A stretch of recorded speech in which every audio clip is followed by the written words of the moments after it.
Ninajua kuna watu hawajavuka ng'ambo, bado wamesimama pale pale na hawana majibu mazuri ya kujitosheleza kwa nini wamesimama pale. Ndugu mtu wa Mungu unayenisikiliza, wewe uliyesimama pale hauna mtu wa kukuvusha. Wewe uliyesimama pale hauna mtu wa kukusaidia. Wewe uliyesimama pale njia panda hauna mtu wa kukwambia toka kwenye njia panda. Leo ninayo habari njema kwako. Yesu Kristo mwana wa Mungu aliye hai anatamani akuvushe siku hii ya leo. Anatamani akutoe kwenye hiyo dhoruba ulio nayo. Anatamani akutoe kwenye hayo mawimbi ulio nayo. Fikiria wanafunzi wa Yesu, aliwaambia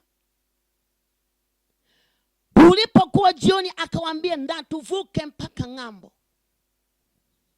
Wanafunzi wa Yesu hawakubisha. Wanafunzi wa Yesu hawakukataa pamoja na changamoto walizokuwa nazo. Walikuwa ni wanadamu 100% kama nilivyo mimi na wewe. Lakini wanafunzi wa Yesu walikubali kuvuka na Yesu. Pamoja na kuwa imani yao ilikuwa haijakamilika, ilikuwa imeteteleka, imani yao walikuwa hawajawa na imani iliyosimama.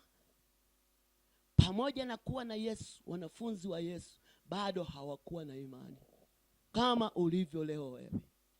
Pamoja na kuwa unamsema Yesu ni Bwana kwenye maisha yako, lakini hauna imani. Upepo wa mbisha unapoinuka ndani ya maisha yako, unawaza kurudi nyuma kuwaendea waganga. Lakini wanafunzi wa Yesu nawapenda kwa sababu walionyesha msimamo. Mama yangu, naongea na wewe siku hii ya leo, onyesha msimamo kwa Yesu.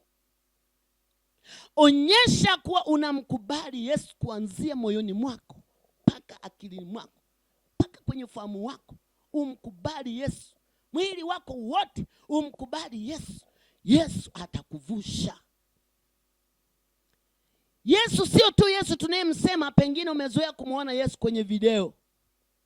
Sio Yesu alisi anayemsema habari zake. Yule ni mtu aliyeigizia ili watu kuwafundisha namna gani Yesu alivyokuwa anatenda kazi zake.